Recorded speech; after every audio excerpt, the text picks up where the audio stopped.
Pessoal, vamos iniciando já a nossa live. Conforme a gente for falando aí também, o pessoal vai entrando. Só para explicar para vocês primeiro, né, como que vai funcionar. Hoje vai ser um bate-papo mesmo, né, com o Rafael. Ele vai contar aí um pouquinho para vocês da trajetória, da história, falar aqui um pouquinho do viveiro, conversar bastante aí com a gente sobre o maracujá. Então, vocês podem ir deixando as dúvidas aí nos comentários, que o Vitor tá aqui para dar um suporte pra gente. Ele vai anotando aí tudo, vai olhando as perguntas de vocês, que aí no final a gente vai deixar separado para as perguntas. Então, que vocês quiserem saber, pode ir colocando, que o Vitor tá aí de olho. Tô também tentando acompanhar por aqui, né, no celular, mas pra gente não perder nada, o Vitor vai dar esse suporte. E aí qualquer dúvida aí vocês vão perguntando, que a gente vai trocando uma ideia, né, e vai conversando. Pra quem não me conhece ainda, eu acho que vocês já devem ter me visto aí nos stories de vez em quando. Eu sou a Mari, trabalho aqui no Viveiro, fico responsável pelo Instagram aqui, sou engenheira ambiental. E agora, né, com a palavra, o José Rafael para se apresentar para vocês. Boa tarde, pessoal, sejam todos bem-vindos. É um prazer muito grande estar aqui e a gente espera atender vocês com algumas dúvidas. Vamos falar um pouquinho aí mais para frente de renovação de pomar, falar um pouquinho de manejo de abelhas, de variedades ornamentais, né? Entre outros assuntos que a gente já tem como dúvidas postas. Bom, me apresentando um pouco mais resumidamente, eu sou José Rafael, normalmente o pessoal me fala somente Rafael. Sou engenheiro agrônomo, formado em Brasília, Universidade de Brasília, já há alguns anos, exatamente 40 e uns quebradinho, né? E fiz especialização em sementes na Universidade Federal de Lavras e pós-graduação na área de genética e melhoramento na Universidade Federal de Viçosa. A gente já está nessa estrada, exatamente trabalhando com fruticultura desde 85, então há 37 anos, e exatos 26 anos estamos aqui nessa mesma posição, né? Viveiro Flora Brasil. Muito bem. Esse trabalho, ele, como eu disse, me referi anteriormente, ele dura já 37 anos. Ele começou numa empresa multinacional do ramo de agroindústria. A empresa, por necessidade, ela desenvolvia trabalhos de melhoramento, de confecção de recomendações, né, de busca de recomendações, de pesquisas, etc., para que houvesse uma melhoria na fruticultura como um todo. E até já esclarecendo o seguinte, uma pessoa perguntou por que exatamente maracujá, né? Quando nós começamos a trabalhar, há 37 anos atrás, com fruticultura, a gente trabalhava com abacaxi, com caju, com uva, com manga, com acerola, com pitanga, com maracujá e outras coisas. E aí o seguinte, maracujá chama passiflora, né? Do latim, né? E traduzido significa basicamente flor da paixão. Vamos pegar só a paixão então. Então eu já conhecia o gênero, né, o passiflora, dos meus tempos de estudante. A universidade tinha um pequeno pomar e nesse pomar tínhamos lá umas 4 espécies de passifloras. E realmente é apaixonante, né? A flor muito bonita, cheirosa em alguns casos, etc. E tal. Então já foi um amor antigo, né? E a partir daí não foi muito difícil. É lógico que a vida leva para aquilo, né? A vida te empurra, vai te empurrando porque você quer. E eu cheguei realmente a trabalhar ao longo de 37 anos com maracujá. Essa sempre foi uma dúvida até pessoal minha, né? Que a gente fica perguntando, às vezes, né? Tanto tempo, né, dedicado à cultura, aos estudos, e é sempre, né, curioso saber, né, como que vem, né? Se é a vida que encaminha ou se é a decisão que toma, né? Então, muito interessante, né, a gente saber. normalmente você chega onde você pensou em chegar, né? Então, isso é normal. As coisas vão indo, vão né? se encaminhando para aquilo. Para o que tem que ser. Exato. Bom, gente, eu vou seguindo aqui também, que a gente deixou uma caixinha de perguntas, né, para vocês deixarem dúvidas, coisas que vocês queriam ver na live. Então eu vou acompanhando aí pra gente conduzir nesse bate-papo também bem de acordo aí com o que vocês têm curiosidade, que vocês mais querem saber. Então, né, a parte assim do início, né, das pesquisas, né, veio nessa outra empresa e acabou surgindo a demanda para abertura, né, e criação do viveiro.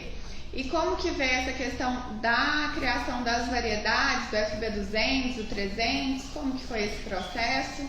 Bom, é o seguinte, o maracujazeiro como um todo, né, o gênero Passiflora, ele conta, todo mundo sabe disso, né, com uma quantidade enorme de espécies diferentes.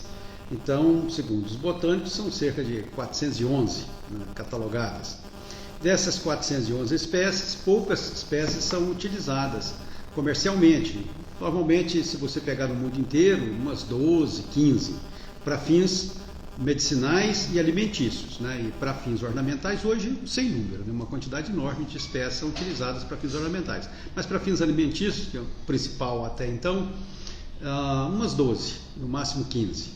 E o Brasil, lá nesses 40 anos atrás, a gente tinha muitas seleções locais, mas nenhuma variedade registrada, não tinha ainda norma para registro, uma série de detalhes. Muito bem, só que as indústrias, a necessidade da indústria não é exatamente a mesma necessidade de um consumidor, de uma pessoa que vai na frutaria comprar o fruto para fazer o suco em casa. Teoricamente, deveria ser a mesma coisa, né? A pessoa vai comprar o fruto na frutaria para fazer suco, quanto mais polpa tiver lá dentro, melhor vai ser o rendimento dele em casa.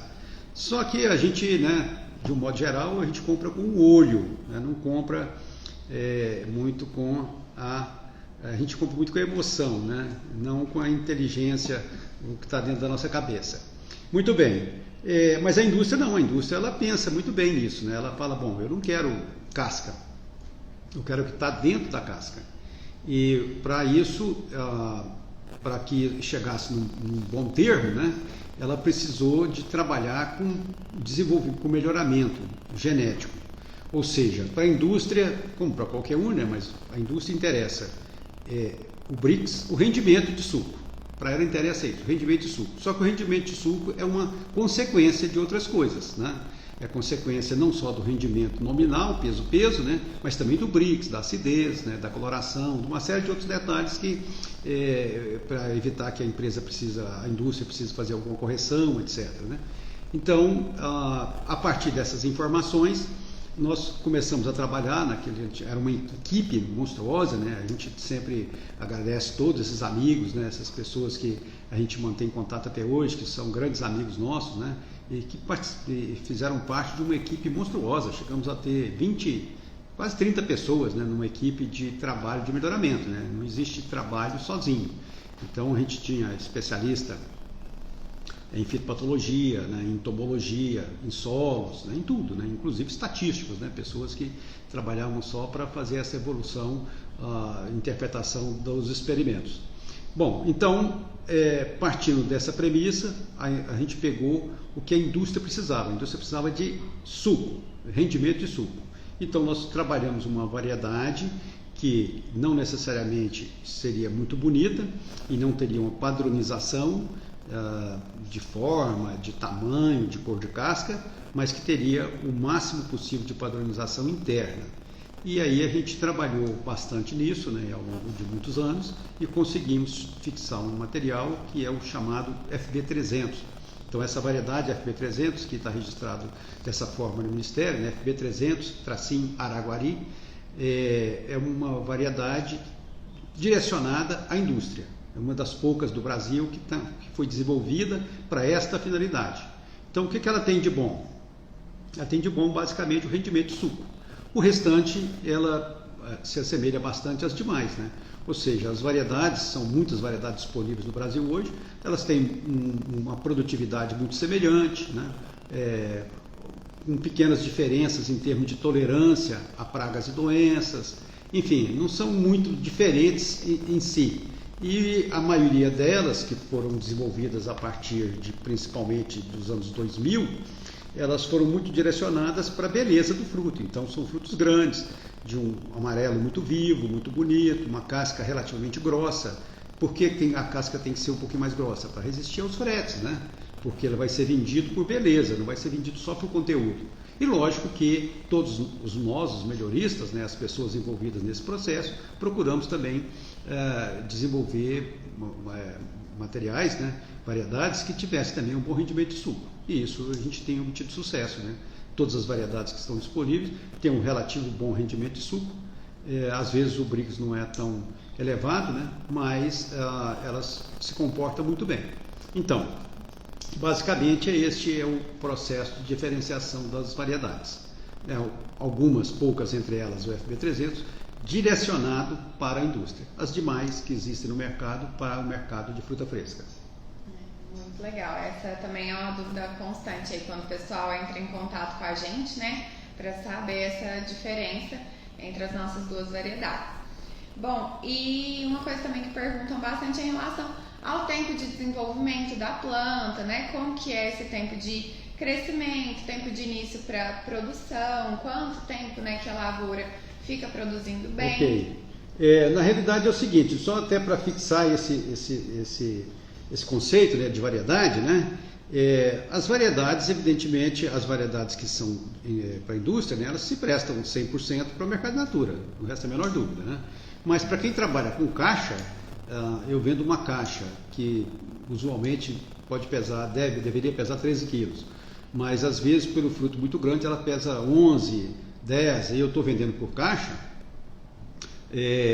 evidentemente que eu ganho muito mais se eu colocar numa caixa um fruto menor, pequeno, né, e a caixa vai pesar 17 quilos, 18, às vezes até mais, né? Então, as pessoas que trabalham especificamente para venda para o mercado in natura preferem um fruto maior, e com razão, sem nenhum problema. Bom, em relação à época, a época de plantio e a época de produção, o início da produção, evidentemente depende muitíssimo de onde você está. Ou seja, quanto mais ao sul, mais demorado, quanto mais ao norte, menos demorado. Então a gente tem locais, as variedades de um modo geral, todos nós temos trabalhado muito na precocidade dos materiais, né, das variedades, e à medida que isso vai sendo demandado, né, a precocidade vai ser demandada, cada vez mais se trabalha nisso, né, se seleciona mais nessa direção, mas de um modo geral, uma variedade bem adaptada ao local, ela vai demorar entre 3 e 6 meses para ter o início do florescimento. Evidentemente, dependendo de quando você transplantou, né? De quando você levou. As regiões que estão mais ao sul, né? A região sudeste, a região sul do país, elas têm um regime muito marcado, né, de luminosidade que impede que o maracujá floresça o ano inteiro, diferente de algumas outras regiões que você consegue florescimento e às vezes produção o ano inteiro, né? Então essas regiões mais ao sul, se você tem que acertar muito o seu momento de plantio para que você tenha florescimento e produção num período mais curto possível, mas dificilmente, no caso da região sudeste e sul, menos de 6 meses. Nas regiões mais ao norte, né, norte-nordeste, né, mais ao norte, a gente consegue produção, às vezes, no terceiro mês, né, já tem florescimento e já tem vingamento de fruto. E quanto tempo que essa lavoura fica produzindo, assim, com a produtividade boa? Bom, essa pergunta, né, é a pergunta dos milhões de dólares, né? Essa é a pergunta principal, pergunta dos milhões de dólares. Pra gente aqui. Exato, porque na realidade, assim, a resposta disso é muito simples. A partir do momento que você colhe menos do que gasta para colher, né, já está começando a hora de você parar, né? Eu estou colhendo 100 quilos e para colher 100 quilos eu gasto 150 quilos, né? Então, lógico, isso considerando o final do ciclo, né? O final do ciclo. E naquele momento que você vê que não tem renovação. Mas esse, na verdade, né, tem sido hoje essa questão ela tem mudado enormemente em função dos problemas fitossanitários e principalmente do problema de virose. Então, as viroses são limitantes, né? E por ser limitante, exige que você tenha uma época específica de plantio e uma época específica de erradicar o pomar. Né? Algumas regiões, notadamente Santa Catarina, já existe o vazio, né? Então já existe o vazio. Então, por lei, isso, né? Então existe o vazio. Ou seja, você pode plantar a partir do dia tal e no dia tal você tem que arrancar. Né? Então você tem um período específico que você fica com o seu pomar de maracujá. Isso, como tendência, né? Isso já foi tentado em outras regiões, não deu muito certo, mas Santa Catarina implantou com um sucesso muito grande. Né? E a tendência é que praticamente todas as regiões que queiram permanecer produtivas, né, e com bom retorno econômico na cultura do maracujazeiro, terão que adotar esse vazio. Bom, e quais são as características para uma área ser considerada boa para plantio de maracujá? Bom, na verdade é o seguinte, praticamente existe maracujá plantado do Brasil inteiro, de norte a sul, de leste a oeste, e então, basicamente, dentro de uma região, o que você evita? Você evita, evidentemente, solo de baixada que esteja sujeito a alagamentos, que a planta não suporta isso. Também o seguinte, a proximidade de curso d'água, seja uma represa, seja um riacho, né, um rio, essas regiões que são baixadas, né, elas têm evidentemente uma umidade relativa do ar muito alta pela manhã e uma temperatura quase sempre baixa. Então isso propicia o aparecimento de um fungo que prejudica bastante o pomar. Né? Você tem muito problema no desenvolvimento desse pomar. E a gente basicamente evita essas áreas, né? E também, evidentemente, solo que seja muito raso, né, tem problema, você tem problema para fazer plantio, né? Ou seja, que haja, você tem afloramento, né, de pedra. Então, são basicamente esses solos. O restante, tudo a gente tem a ciência para fazer a correção e obter boas produtividades sem nenhum problema. Excelente. E também, assim, quais os principais cuidados, né, que a lavoura demanda? Tem algo que é mais específico do maracujá? Como que é esse cuidado? Na realidade não é específico do maracujá, né? É específico de qualquer atividade agrícola que a pessoa queira ser bem sucedido. A primeira coisa que você tem que fazer, qualquer pessoa interessada, é procurar o mercado, saber que mercado está disponível naquela local, naquela região, para quem que eu vou vender, primeira coisa. A segunda coisa, procurar um técnico, que poderia ser também a primeira, né? Procurar um técnico com conhecimento na área, né? Nas hematérias, nesse serviço de assistência, de um modo geral, ou então um técnico da sua confiança, na sua cidade, no seu local, e esse técnico vai te dar a orientação, né? A orientação, porque o sucesso realmente começa num trabalho bem feito, ou seja, escolha da área, uma correta época de plantio. Depois da área escolhida, coleta o solo, manda analisar. Então são as etapas que você tem que seguir para fazer um plantio bem feito. Não adianta atropelar, né? Ou por ouvir dizer, eu ouvi dizer e tal. É muito comum, antigamente isso era mais fácil, hoje não, com acesso com a internet disponível, né?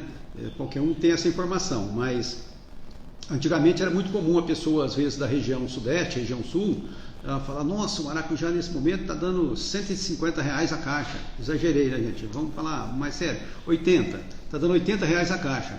E vou plantar, né? E decidi plantar por esse preço. Mas só que ele não colhia na época que o maracujá dava esse preço, né? Porque ele está na região sudeste, sul, a região aqui, do mês de agosto para frente, até às vezes dezembro, você não tem fruto, né? Você não tem colheita. Então, não adianta você ir lá no CEAGESP setembro e olhar R$100 a caixa.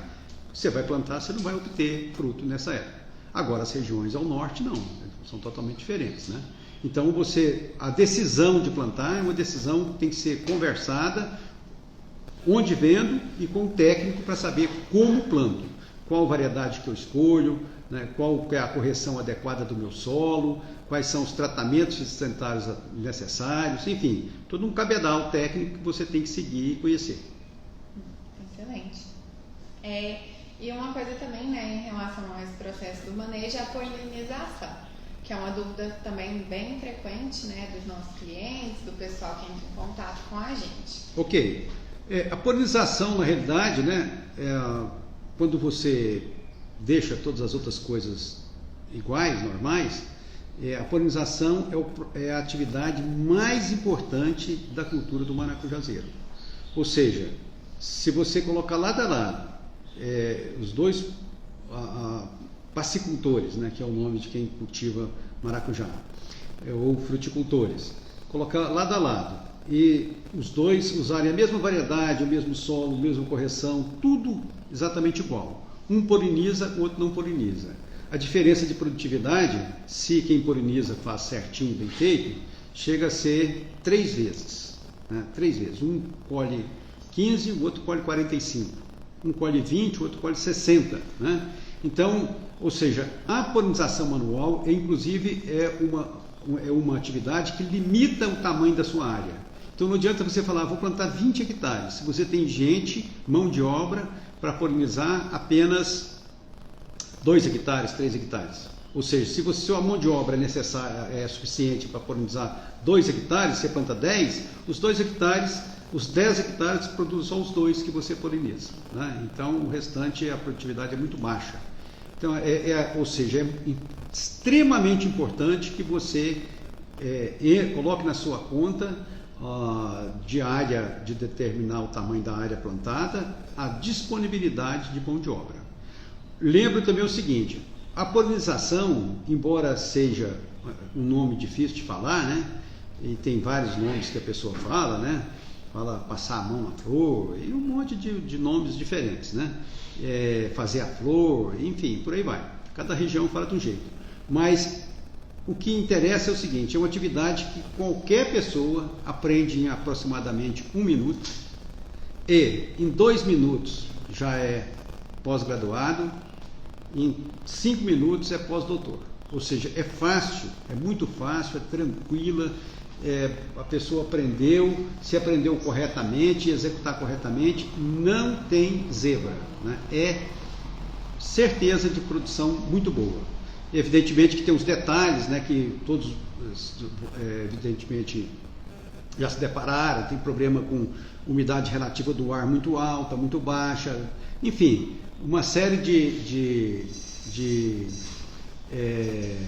uma série de coisas uma série de detalhes, né, que no dia a dia vão sendo esclarecidos pelo técnico, né, a gente está aqui à disposição também para atender, para explicar tudo isso e tal, com detalhes, né, para a pessoa. Mas o importante é o seguinte, que a pessoa tem que saber que, olha, a minha área eu vou determinar pela mão de obra que eu tenho disponível. Normalmente, você precisa, para polinizar, bem polinizado e ser produtivo, né, pelo menos 2 pessoas por hectare. Lembrando, para quem não sabe, né, eu acho que a maioria é só biprodutor aí, né, todo mundo é craque no assunto, a flor só abre à tarde e só uma tarde. Então, depende do dia, abre meio-dia, abre 1 hora, abre um pouco mais tarde, né? E a flor vai ficar aberta até o finalzinho da tarde. Amanhã é outra flor, aquela flor já era. Se ela foi polinizada adequadamente, tem vingamento, vai desenvolver um fruto. Mas caso contrário, ela vai secar e vai cair, né? Então você tem que saber disso, que amanhã é outra flor, essa de hoje já perdeu. Então o pessoal que gosta às vezes muito da praia, né? Aí sábado, domingo, vou para a praia, vou para a piscina, né? E tá cheio de flor, vai perder tudo. Ok? Bom, para a gente dar continuidade, né? Já passar para a parte das perguntas, até para a gente não delongar muito aí no tempo, né? Algumas das perguntas que colocaram na caixinha, como era mais pedido de explicação, a gente já colocou nessa parte introdutória. E agora eu vou passar por as perguntas mais específicas da caixinha. E o Vitor já foi separando ali pra gente o que o pessoal passou. Bom, o que o Leonardo lá do Espírito Santo perguntou é se ele pode renovar o plantio dele na mesma área.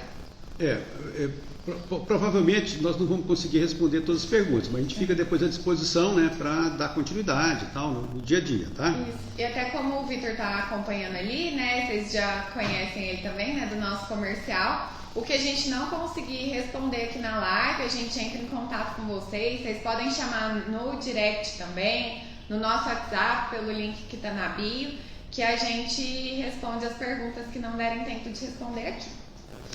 Muito bem, então vamos lá. Renovação do pomar. Existem regiões, e a maioria delas caminham celeremente para essa condição, que o pomar vai passar a ser anual. Ou seja, todo ano você implanta um pomar e elimina outro.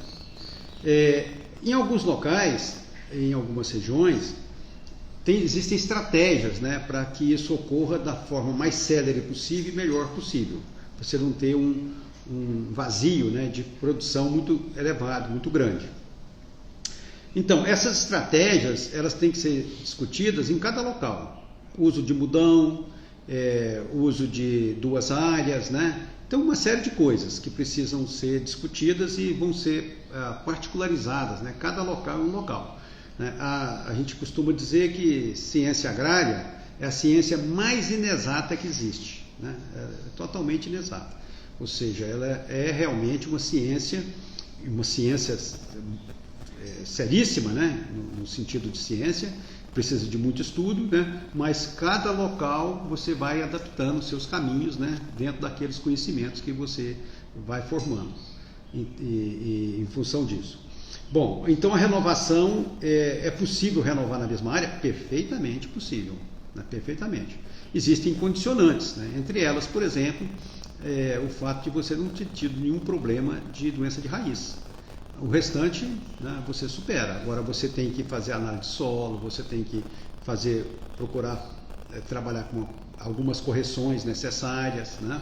Então, tem uma série de detalhes que são particulares de cada área que precisam ser trabalhados. O importante é o seguinte, que é possível, perfeitamente possível.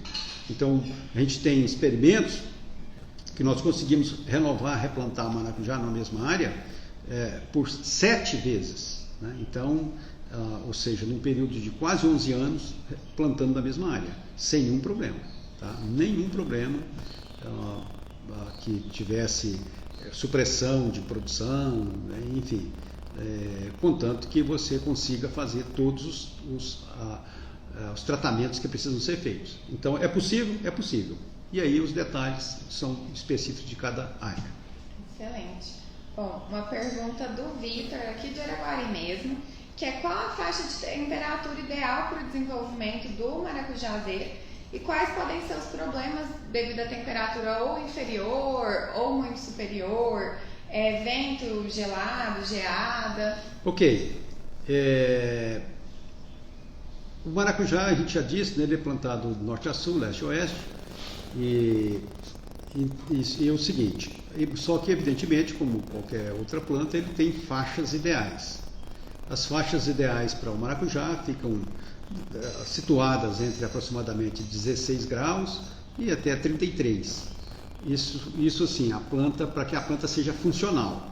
Agora, a planta funciona acima de 33? Funciona, a gente sabe que funciona, né? Ou seja, você tem uma série de adaptações que a planta, às vezes 35, né, de temperatura medida no ar, né, funciona. Mas quando a temperatura é muito acima disso, nós começamos a ter alguns problemas com ou abortamento de flor, muito excessivo, ou às vezes nem a formação da flor. Ela forma um primórdio e aquele primórdio amarelece e cai. Isso é bastante comum em algumas regiões que tem uma temperatura marcadamente muito alta, chega às vezes na casa dos 40 graus, nos meses de janeiro e fevereiro. Tá? E em alguns outros locais no mês de agora, né, agosto, setembro. Né? No semiárido, né, acontece isso. Em algumas regiões, alguns locais da região sudeste e sul, nos meses de janeiro e fevereiro, que a temperatura é muito elevada. Então, isso em relação à temperatura. Na realidade é o seguinte, a gente, dentro do ótimo da planta trabalha, né, a gente tem hoje uma medida, hoje não, há muito tempo, né, existe uma medida que a gente chama de graus-dia, quem tiver curiosidade depois acessa lá na internet, vê que direitinho o que é graus-dias e tal, que é o seguinte, que isso basicamente diz quantos dias a planta, às vezes, quantos graus ela precisa para realizar uma etapa. Exemplo, da flor aberta ao fruto maduro, quantos graus dias eu preciso? Então, teve uma pessoa, várias pessoas, aliás, que fizeram essa medição e chegaram lá nas suas conclusões, né? Então, se a planta está trabalhando numa temperatura boa, né, uma temperatura que é funcional, e essa temperatura durante 8 horas, 9 horas por dia, ela está disponível, né, para a planta trabalhar. O tempo que a planta vai demorar para fazer um fruto maduro vai ser menor. E a gente pega isso como exemplo, né? Aliás, muito fácil de ser visto aqui na nossa região, uma flor que abre, por exemplo, no mês de novembro, em 60, 65 dias o fruto está maduro. Uma flor que abre no mesmo pomar, né, no mês de abril, maio, ela demora 90 dias para virar um fruto maduro. Não é isso? Então, isso é devido a esse acúmulo, né, esses graus dias, né, que precisa para a planta, cada etapa da planta cumprir uma determinada atividade. Não é isso? Então, a temperatura é importante e a umidade relativa do ar também é muito importante. Então, a umidade relativa do ar muito alta, você tem problema de abortamento de flor. A umidade relativa do ar muito baixa também tem problema de abortamento da flor.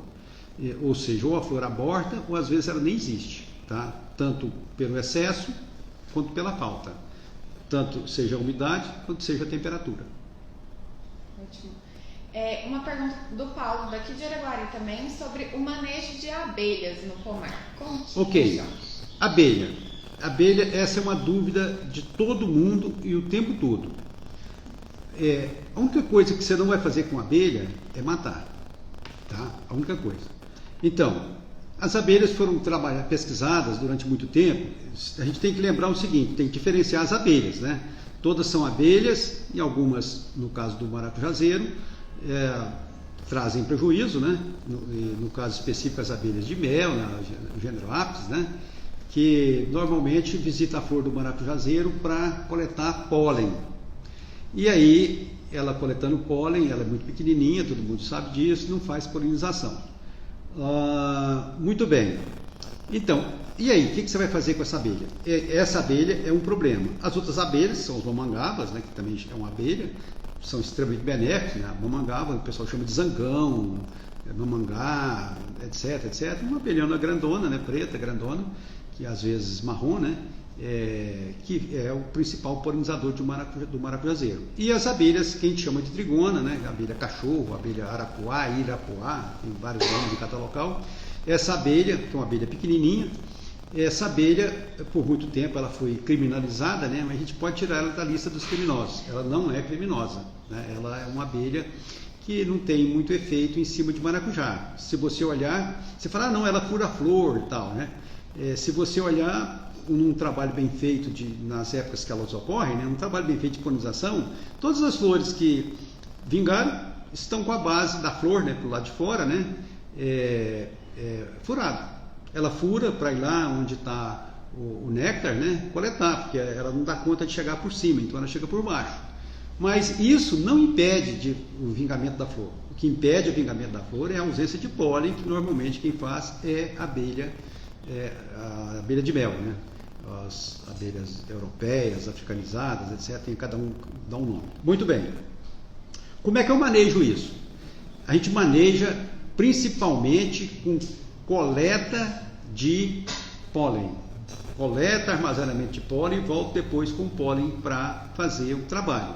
Você fala assim, é muito difícil, né? É muito difícil, mas é uma das poucas maneiras, né, que você tem de fazer efetivamente um trabalho bom de polinização nas épocas que as abelhas estão mais prevalecentes. Outra coisa, você tem que plantar, colocar ao lado do seu pomar, em volta e nos seus locais, os locais que forem possíveis na sua propriedade, plantas que tenham maior valor apícola, que sejam mais procuradas pelas abelhas. Então, é o que a gente falou, né? Ou seja, a partir do momento que você decide por plantar iniciar uma atividade qualquer, agrícola, né? Você tem que olhar todos os aspectos, inclusive esse aspecto. Eu tenho que fazer o que aqui? Eu tenho que colocar uma planta, sei lá, um manjericão, né? Uma planta que as abelhas vão procurar prioritariamente e deixar meu maracujá em paz. Ou então, só num determinado momento que ela vai me atrapalhar. E naquele momento, o que eu faço? Eu tenho estratégias, né, de coletar a flor, né, e guardar a flor, reservar a flor, para voltar à tarde fazendo a polinização. Isso não é um trabalho difícil, é um trabalho muito fácil. O que você tem que evitar efetivamente é matar a abelha. A gente vê muito, é bastante comum, né? E infelizmente as abelhas são facilmente eliminadas, né? Você mata a abelha com uma facilidade enorme. Praticamente todos os defensivos estão disponíveis, matam as abelhas com uma facilidade enorme. A gente tem perdas, né, na natureza como um todo. Então, uma das poucas plantas que tem dificuldade, que as abelhas são prejudiciais, é o maracujazeiro, né, das pouquíssimas, tá certo? Então a gente tem estratégia, que basicamente é essa estratégia de coleta de flor. A gente está disponível depois para detalhar, né, como é que se faz isso e tal, né, e como é que você faz para que isso seja uma tarefa de fácil realização e principalmente que você obtenha sucesso no seu pomar. Bom, das perguntas que deixaram na caixinha é isso. Vitor, tem algumas perguntas aí que o pessoal deixou para a gente já ir finalizando. A parte do FB200, 300. Uma coisa que a Isabela perguntou, se a gente dá assistência técnica. Sim. O viveiro, né, tem um serviço, né, que vocês podem depois contatar o Vitor, né?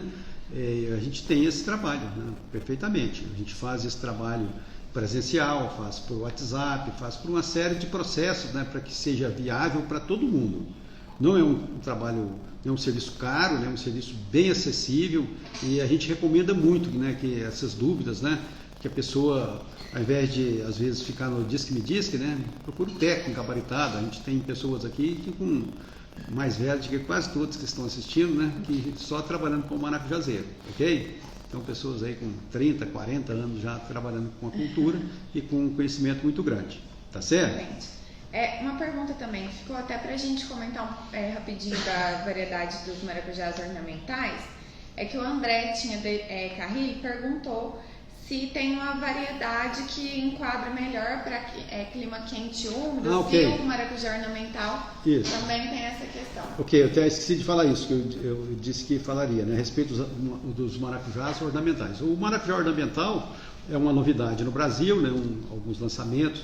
Já existiam alguns trabalhos feitos pelo pessoal lá da Bahia, né? E depois ampliado bastante pelo pessoal do centro do Cerrado, né, lá em Brasília, trabalho notável da Embrapa. Então nós temos hoje registradas 5 variedades de maracujá ornamental. Os maracujás, de um modo geral, né, todos eles têm um valor ornamental monstruoso, todo mundo sabe disso, né? Muita gente plantava o que chama passiflora lata, que é o maracujá doce, né, na frente da casa para fazer um caramanchão, né, fazer uma sombra e tal, né, e servir de atrativo, aquela flor bonita e tal. Então, e no mundo, né, tem locais, tem países que conhecem maracujá pela flor, não pelo fruto, né? O valor dele é ornamental. Muito bem, então essas variedades que foram lançadas, elas se prestam muito bem a praticamente qualquer lugar, né? Elas têm mostrado um excelente desempenho, né? E todas são muito bonitas. Quem quiser conhecer as flores, basta acessar o nosso site, né? Elas estão disponíveis, né? A fotografia, realmente, ou seja, para quem gosta de beleza, né? 100% aprovado. E elas são, na maioria delas, só das 5 variedades ornamentais, só uma que tem um fruto, e esse fruto é um fruto vazio, né? Ele vinga naturalmente por um processo lá, mas as demais não vingam fruto, né? Porque elas são estéreis, mas você está plantando pela beleza da flor. As flores realmente são muito bonitas, Você pode plantar, cultivar, que você vai ficar muito satisfeito com o resultado. E principalmente o seguinte, as pessoas vão desenvolvendo, né, à medida que você tem uma planta nova de jardim e tal, as pessoas vão desenvolvendo métodos de fazer aquilo ficar mais bonito. Então, existem alguns modelinhos, né, de vasos, né, vasos armados, que são bastante interessantes para você cultivar. Ela permite um cultivo de quintal, de frente de casa, né? Elas não suportam muito sombra, né? Sombra não é muito adequado, mas se não tiver uma sombra completa, você pode investir que você vai ter sucesso. Bom, tem pergunta da Maria Clara, do Thiago, que eu acredito que a gente já explicou um pouquinho, mas assim, qualquer dúvida também a gente responde vocês separadamente, só para a gente não delongar muito aqui no tempo da live, mas qualquer dúvida que ficou a mais também, só mandar pra gente no direct, chamar no WhatsApp, que a gente responde vocês. Vitor, quer falar alguma coisinha com o pessoal? Vitor, antes de você falar uma coisinha, deixa eu falar uma coisa interessante, né? Que às vezes tem pessoas que ainda estão iniciando, etc. Né? É uma pergunta que, como eu sei a hora certa de fazer a colheita? Né? É uma pergunta interessante, né? Porque muita gente, às vezes, né? A colheita, né? A pergunta da Maria Clara. Então é o seguinte, a colheita do maracujá, ela depende da finalidade. Quando você vai colher para a indústria, o ponto de colheita é o chão, ou seja, o fruto fica maduro, ele está no ponto corretinho, certinho, ele desprende da planta e cai no chão. Então esse é o momento. Se você ficasse com a mão lá de baixo para segurar antes de cair no chão, seria melhor ainda, né?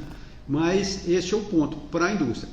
Para o mercado de natura, não. Você tem que colher na planta. A recomendação é que você colha o fruto começando a amarelar. Mas em algumas regiões do semiárido, as pessoas, os fruticultores desenvolveram, uma vez que o fruto ele tem uma velocidade totalmente diferente de amarelecimento, né? Eles desenvolveram as técnicas para colher visualmente verde, mas já com um ponto de maturação fisiológica completado, né? Então, mas você olha, visual está verde, mas ele vai amarelecer e vai estar com uma qualidade interna bastante razoável, tá? Mas isso para mercado de natura. Mesmo assim, a gente recomenda nas demais regiões que você tenha pelo menos um grau de amarelecimento, 20 a 30% de amarelecimento do fruto, para você colher e ele completar o processo. Muito bem, mais alguma coisa aqui? Não? Eu acho que basicamente... Eu acho que é isso, que as outras a gente foi comentando também, né, ao longo da live, foi tirando as dúvidas. Qualquer coisa também o pessoal chama a gente, né? Lembrando que a gente tem aí várias variedades de maracujá, do maracujá ornamental, tanto muda quanto semente. Tem nossas mudas frutíferas também aqui, nossos vasos decorativos. Então, assim, a gente tem bastante opção aí para vocês. A gente convida vocês para fazer uma visita aqui pra gente, para vir conhecer. Se quiser saber mais detalhes, nosso Instagram aqui também tem bastante conteúdo, a gente posta coisa todo dia, a gente tira bastante dúvida também aqui, vai aparecendo, posta bastante também nossos produtos.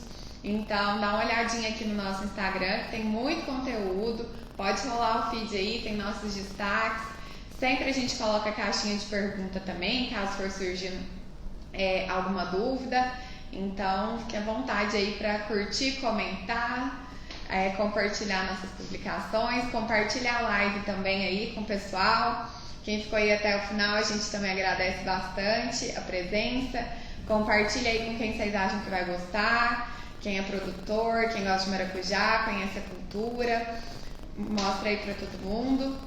Se o Rafael quiser dar um recado final também. Ok, é isso aí. Na realidade, né, agora já tem um planejamento da gente trabalhar, fazer uma outra live com alguns outros assuntos e depois a gente trabalhar com assuntos mais específicos, né? Vamos falar menos, mais especificamente dentro de alguma coisa. Exemplo, polinização, né? A gente trabalhar um pouco mais esses assuntos num tempo mais curto, né? De maneira que não fique entediante, mas que atinja o objetivo.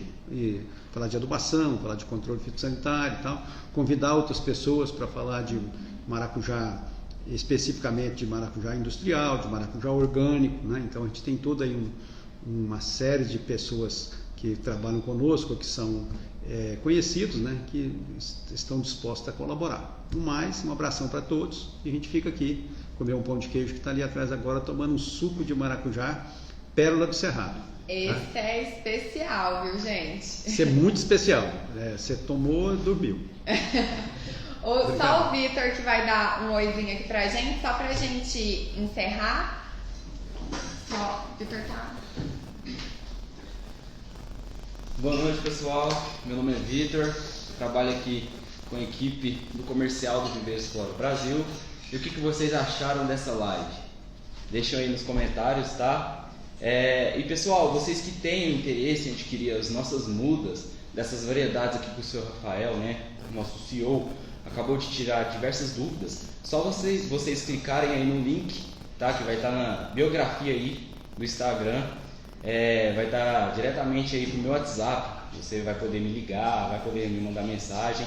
Eu vou estar à disposição. Na verdade, a equipe, né, Explora Brasil vai estar à disposição para estar atendendo vocês, tá ok? Ativa o sininho aí, tá? Do Instagram para vocês receberem as notificações. A Mari aqui está sempre postando muito conteúdo, tá? Muitas objeções, dúvidas para estar informando vocês, tá bom? Até mais, pessoal. Fiquem com Deus e boa noite. É isso, gente. Obrigada. Boa noite. Boa Até noite. a próxima. Boa noite a todos.